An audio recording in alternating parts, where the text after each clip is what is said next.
రాజాదిరాజా యోగిరాజ పరబ్రహ్మ శ్రీ సచ్చిదానంద సమర్థ సద్గురు సాయినాథ మహారాజ్ కీ జై.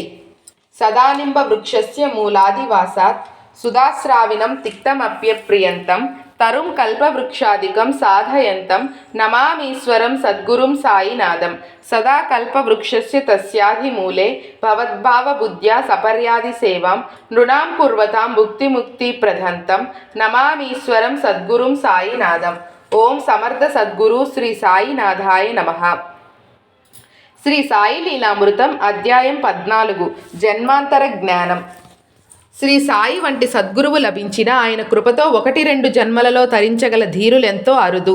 కారణం భగవద్గీతలో శ్రీకృష్ణుడు చెప్పినట్లు నిజంగా ఆత్మజ్ఞానం సిద్ధి కోసం ప్రయత్నించేవారు కొన్ని వేల మందిలో ఏ ఒక్కరో ఉంటారు. రాగద్వేషాలలో చిక్కి మనం అడుగడుక్కు పరమపద సోపాన పటంలోని పావులలాగా సద్గురువును కూడా తగు రీతిన సేవించలేము. మామిడి పూత పిందెలులాగా రాలిపోతుంటాము. ఒకసారి ఆయన ఎవరు నా శిష్యులనేది, అలాంటి వాడు నాకొక్కడూ కనిపించలేదన్నారు. కారణం భగవద్గీతలో చెప్పినట్లు నిజంగా ఆత్మజ్ఞానం కోసం యత్నించేవారు కొన్ని వేల మందిలో ఏ ఒక్కరో ఉంటారు. ఆత్మజ్ఞానం కోసం యత్నించేవారు కొన్ని వేల మందిలో ఏ ఒక్కరో ఉంటారు. మిగిలిన అందరం బాబా అంతటి సద్గురువు దొరికిన అనేక జన్మలెత్తే వాళ్లమే కనుక ఆయన రక్షణ మనకు ప్రతి జన్మలోనూ అవసరమే. అది అందించగలగడమే ఆయన విశిష్టత. శ్రీమతి తార్కాడ్తో బాబా ఒకరోజు, ఎన్ని జన్మల్లో మీతో ఉన్నానో ముందు జన్మలన్నింటిలోనూ మీతో ఉంటాను. మనం మళ్ళీ మళ్ళీ కలుసుకుంటాం. నాకిచ్చిన ప్రతి పైసాకు నేను భగవంతునికి లెక్క చెప్పుకోవాలి అన్నారు. పైసా అంటే జీవి. భగవదనుగ్రహం లేక సాయిని ఆశ్రయించలేము. ఇలా భగవంతుడు తమకు అప్పగించిన ప్రతి జీవిని తిరిగి ఆ పరమాత్మకు అప్పగించటానికే బాబా అవతరించినది. అందుకే ఆయన నేనెవరిని మధ్యలో విడువను, చివరికంటా గమ్యం చేరుస్తానన్నారు. బాబా తమ పూర్వజన్మ వృత్తాంతాలు ఇలా చెప్పారు. నేనొకప్పుడు గుడ్డలు, తలపాగా, పట్టు వస్త్రాలు, తివాచీలు నేసేవాణ్ణి. ఇన్ని పనులు చేసినా తిండి కూడా గడిచేది కాదు. బాల్యంలో నేను శాలువలు నేసేవాణ్ణి. నా నేర్పరితనానికి మెచ్చి నా తండ్రి 5 రూపాయలు బహుకరించారు. నేనొకసారి బాల్యంలో వృత్తికై అన్వేషించి బీడ్ అనే ఊరిలో జరీ అంచు వస్త్రాలు నేసే పని సంపాదించాను. నా యజమాని మంచితనం వల్ల నేనెప్పుడూ నా పనిలో విసుగు చెందలేదు. నలుగురి పని ఒక్కడనే చేసేవాణ్ణి. ఒక రోజుకు 50 రూపాయలు, మరొకప్పుడు 100 రూపాయలు, ఇంకొకరు 150 రూపాయలు విలువ చేసేవి చేస్తే నేను 600 రూపాయల విలువ చేసే వస్త్రాలు నేశాను. యజమాని సంతోషించి ప్రేమతో ఇతరుల ఎదుట నన్ను ప్రశంసించి నాకు చక్కటి దుస్తులు, తలపాగా, శాలువ బహుకరించారు. నేను వాటిని వాడుకోక ఇతరులకిచ్చాను. భగవంతుడిచ్చేది నశించదు, మానవులిచ్చేది నిలవదు. ఆయనే ఒకసారి నేను ముందు జన్మలో కబీరును, నూలు వడికేవాడిని అన్నారు. కబీరు సద్గురువుగా అవతరించి యోగ సాధనకు సంకేతంగానే ఆ వృత్తి చేశారు. గురుసేవను, ఆ వృత్తిని కూడా త్రికరణ శుద్ధిగా మరెవరూ చేయలేనంత చేసి గురువు అనుగ్రహంతో సాటిలేని పూర్ణత్వాన్ని సాధించామని సాయి భావమేమో. ఒకటి మాత్రం నిశ్చయం, ఆయన ఎన్నో జన్మల క్రిందటనే మహనీయుడిగా ఉన్నాడు. నేనొకప్పుడు 4000 మందిలో ఉండగా ఆ ప్రాంతంలో అంటువ్యాధి చెలరేగింది. భయపడిపోతున్న ఆ జనంతో నేను బ్రతికుండగా మీలో ఎవ్వరినీ మరణించనివ్వను అని అభయం ఇచ్చి రక్షించాను అని ఆయనే చెప్పారు. కొన్ని జన్మల్లో వారు కూడా మహనీయులను సేవించారు. సిరిడీలో ఇప్పుడు ఈ మసీదు ఉన్న చోట ఒకానొకప్పుడు ముజాఫర్ షా అనేవారుండేవారు. వారి అబ్బాయికి మైళ్ళ కొద్దీ భూసంపద ఉండేది. నేను ఆయనకు వంట చేసి పెట్టేవాణ్ణి. ఇప్పుడు దుని ఉన్న చోటే వారు మరణించారు అని ఆయన చెప్పారు. పూర్వజన్మలలో కూడా సాయి విస్తారంగా పర్యటించేవారని, ఆయనకు వృక్ష వైద్యం వంటి విద్యలెన్నో తెలిసినట్లు అర్థమవుతుంది. ఒకప్పుడు ఆయన చిన్నతనంలో నేను జాల్నా నుండి చాలా దూరం నడిచాక దారిలో ఒక మామిడి చెట్టు కనిపించింది. దాని పిందెలన్నింటినీ పురుగులు పట్టి ఉన్నాయి. నేను దాని బోదెకు ఇనుప మేకు కొట్టాను. దానితో ఆ దోషం పోయింది అన్నారు. ఈ జన్మలో కూడా లెండీలో ఆయన ఒక రావి మొక్క, 2 వేప మొక్కలు నాటారు. రావి మొక్క ఎంతకు ఎదగలేదు. ఆయన నిత్యం దానిని స్వహస్తాలతో అటు ఇటు వంచేవారు. తరువాత అదెంతో ఏపుగా పెరిగింది. ప్రతి జన్మలోనూ సాయి మాత్రం ధర్మం ఎప్పుడూ తప్పలేదు. అది లోకానికి విరుద్ధంగా తోచినా లెక్క చెయ్యనూ లేదు. ఒకప్పుడొక తోటలో రొహిల్లా ఈతకల్లు అమ్మే ఆమెను మోహించి వివాహమాడాడు. ఆమె నీతి తప్పి నడుచుకున్నది. చివరకు ఆమె పాదాలు పుండ్లు పడి పురుగులు పట్టాయి. ఆమె ఎలాంటిదైనా నాకు తల్లి కనుక ఆమెకు చికిత్స చేశాను అన్నారు బాబా. ఆమె తన పాపాల వలన రోగంతో మరణించింది. సాయి లోకానికి వెరవకుండా తమ ధర్మం తాము నిర్వర్తించారు. మాతృసేవ వలన పరిశుద్ధులయ్యారు. ఆయన అందరి పట్ల ఇలాంటి ధర్మనిరతి కలిగి ఉండేవారు. ఉండేవారు. ఒకసారి ఆయన ఇలా చెప్పారు, ఈ ప్రాంతంలోని పాటిల్ తరచూ నా వద్దకు వచ్చేవాడు. అతనికి 12 మంది భటులు ఉండేవారు. మరొకసారి అతనితో భేదాభిప్రాయం కలిగి అతనిపై పడ్డప్పుడు నేను అతన్ని తోడ్పడ్డాను. ఒకసారి వాళ్ళు అతని బలవంతంగా ఒక నగరానికి తీసుకుపోతే నేను జోక్యం చేసుకొని అతన్ని విడిపించాను. మరొకప్పుడు ఆయననిలా అన్నారు, సోదరులిద్దరం ఒక మార్గాన పోతున్నాం. నా సోదరుడు ముందు పోయి క్రూర జంతువుల పాలైనాడు.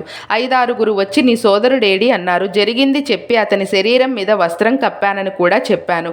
వారు నా మాట నమ్మక వారిస్తున్నా వినకుండా నా సోదరుని కోసం వెళ్ళి ఆ జంతువుల పాలయ్యారు. తరువాత స్థూలకాయురాలైన ఒక స్త్రీ కూడా నా సోదరుని వెతకపోయింది. ఆమెకు అదే గతి పట్టింది. ఆమె శవం మీద గుడ్డ కప్పి ముందుకు సాగిపోయాను. జ్ఞానం కావలసిన వారు ముందుకు పోతారు గాని ముందుకు పోవాలి అని ఆరాటపడేవారు సిద్ధుల కోసం ప్రాకులాడేవారని అర్థం. అలాంటి సాధకులెందరో సిద్ధులనే క్రూర మృగాలకు బలయ్యారు. ఆయన మాత్రం తొందరపడక భద్రంగా ముందుకు సాగిపోయారు. వారు హెచ్చరించిన ఆ సాధకులు వినలేదు. ఇది పారమార్థికమైన కథ. జన్మాంతరాలలో సాధకావస్థలో ఆయన కూడా పొరబడి తప్పులు చేసి తరువాత తమ తప్పు దిద్దుకున్నామని చెప్పారు. నా తండ్రికి ధనపు రాసులుండేది. నేను వాటిలో ఒక దానిపై కూర్చొని పెద్ద పామునయ్యాను. కొంతకాలం తరువాత ఆ ధనం విడిచిపెట్టి తిరిగి మానవ రూపం పొందాను. అంటే అంతకు ముందు జన్మలలో ఆయన సిరి సంపదలపై కోరికతో పుణ్యకార్యాలు చేసి మరుజన్మలో శ్రీమంతుడిగా పుట్టి వాటి మీద వ్యామోహం కలిగి ఉన్నారు. అదే ధనపు రాశి మీద కూర్చోవడం అంటే అప్పుడే ధన వ్యామోహం గర్వాల వలన సాటివారికెంతో హానికరంగా పాములాగా అయి కొన్ని జన్మలు హీన జన్మలెత్తారు. పరమపద సోపాన పటంలో మన బలహీనతలను పాముల్లాగా చిత్రించేదిందుకే. అయినా చివరకు తన తప్పు గ్రహించి ధనాన్ని త్యజించారు. అంటే సిరి సంపదలను దాన ధర్మాలకు వినియోగించారు. ఇటువంటి కథలెన్నో శ్రీ సాయి ప్రబోధామృతంలో చూడవచ్చు. శ్రీ సాయి భక్తుల గత జన్మాల వృత్తాంతాలు కూడా చెప్పేవారు. తమను బాబా జన్మజన్మల నుండి కాపాడుతున్నారని తెలిస్తే భక్తులు కృతజ్ఞతతో ఆయనకు మరింత సన్నిహితులవుతారు కదా. శ్రీమతి ప్రధాన్కు బాబు జన్మించటానికి సంవత్సరం ముందే భక్తులతో బాబా ఆమె బాబుకు తల్లి అనసాగారు. ఈ బాబు హరివినాయక్ సాటే మామగారైన గణేష్ కేల్కర్ బంధువు. ఒకసారి అతనికి బాబా స్వప్న దర్శనం ఇచ్చి పిలవడం వలన అతడిల్లు విడిచి కాలినడకన షిరిడీ చేరి బాబాను దర్శించాడు. తరువాత ఇతడు కోపర్గాం మరియు యవలా గ్రామాలకు సర్వేయర్ అయ్యాడు. ఇతనిపై అధికారి లిమయే సాటేకు క్రింద ఉద్యోగి. బాబు పూర్తిగా బాబా సేవలో ఉండి తమ ఉద్యోగ ధర్మాన్ని అశ్రద్ధ చేస్తుంటే సాటే కేల్కర్ బాబాకు ఫిర్యాదు చేశారు. బాబా ఆ పనులన్నీ అలా ఉంచి నా సేవ చేసుకోనివ్వండి అన్నారు. అప్పటి నుండి వారు బాబుకు ఎక్కువ పనులు చెప్పేవారు కాదు. సాయి ఒక్కొక్కప్పుడు మంచి ప్రసాదాలని అతనికి పంచి పెట్టేవారు. సంవత్సరం 1910లో ఒకసారి ఆయన బాబు విషయంలో జాగ్రత్త తీసుకో అని కేల్కర్ను హెచ్చరించారు. ఒకరోజు కేల్కర్తో బాబు ఇంకా జీవించే ఉన్నాడా అన్నారు. బాబా కొద్ది రోజుల్లో బాబు షిరిడీలోనే తన 22వ ఏట చనిపోయాడు. అటు తరువాత కూడా ఆయన తరచుగా అతనిని తలుచుకుంటుండేవాడు. పై కథలో బాబా చెప్పిన బాబే కేల్కర్ బంధువైన ఈ బాబు. ఇతడు మరణించిన కొద్ది కాలానికి శ్రీమతి ప్రధాన్ కడుపున మరలా జన్మించాడు. 4 మాసాల ఆ బిడ్డనెత్తుకొని సాయి ఎంతో ప్రేమగా, బాబు ఎక్కడికి వెళ్ళావు, నేనంటే విసుగు పుట్టి వెళ్ళిపోయావా అన్నారు. ఆయనను చూస్తూనే ఆ బిడ్డ కిలకిలా నవ్వాడు.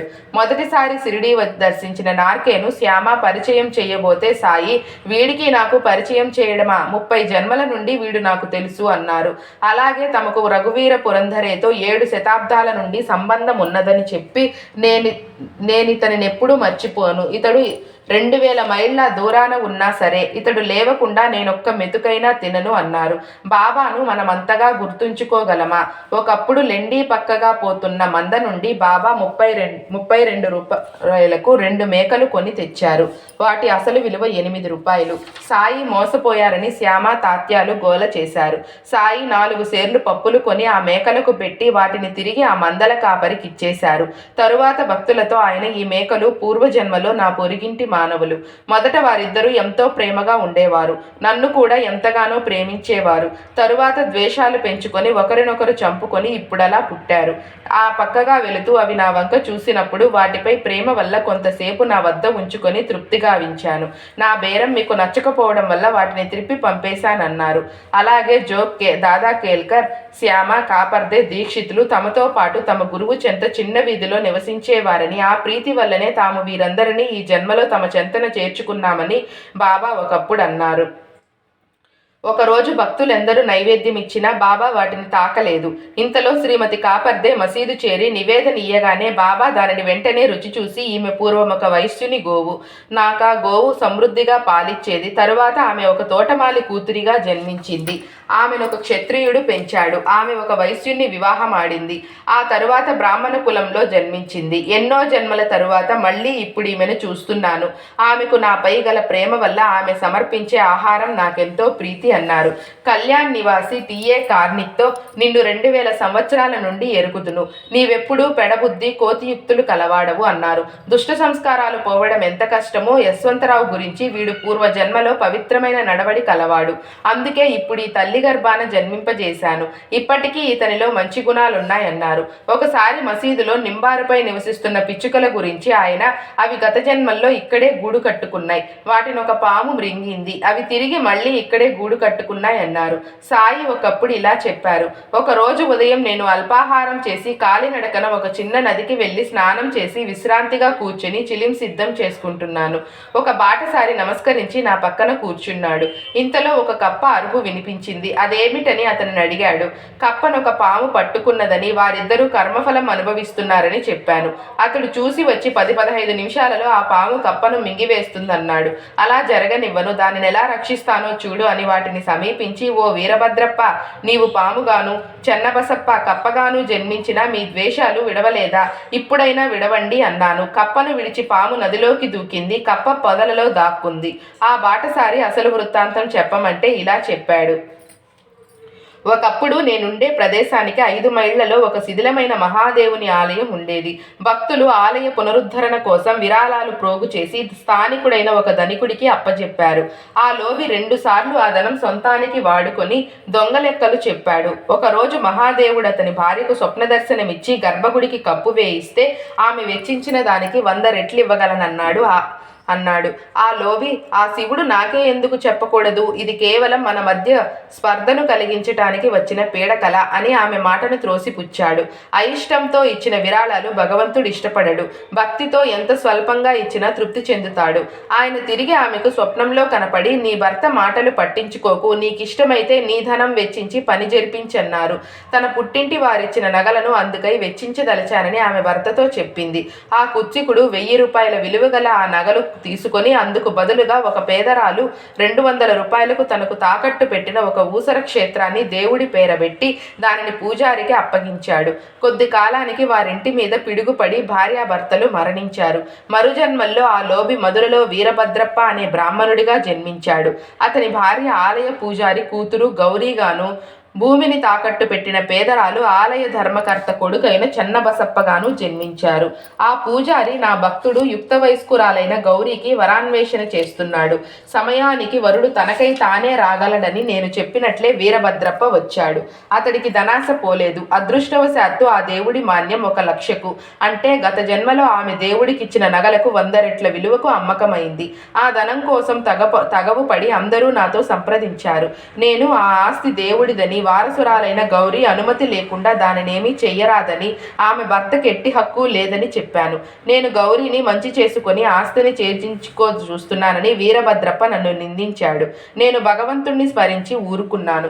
గౌరీ నన్ను శరణు వేడితే అభయం ఇచ్చాను. నాటి రాత్రి మహాదేవుడు ఆమెకు స్వప్నంలో కనిపించి, ఆ ధనమంతా నీది, ఎవ్వరికీ ఇవ్వవద్దు, అందులో కొంత చెన్నబసప్ప చెప్పినట్లు ఆలయానికి వెచ్చించు, మిగిలింది వెచ్చించాలనుకుంటే మసీదులోని బాబాతో సంప్రదించని చెప్పాడు.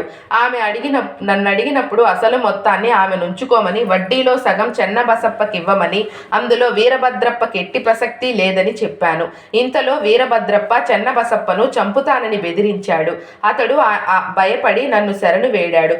కొంతకాలానికి వారిద్దరూ మరణించి వీరభద్రప్ప పాముగాను చెన్నబసప్ప కప్పగాను జన్మించారు. అప్పుడు చెన్నబసప్పకిచ్చిన వాగ్దానమే నేనిప్పుడు పాలించాను.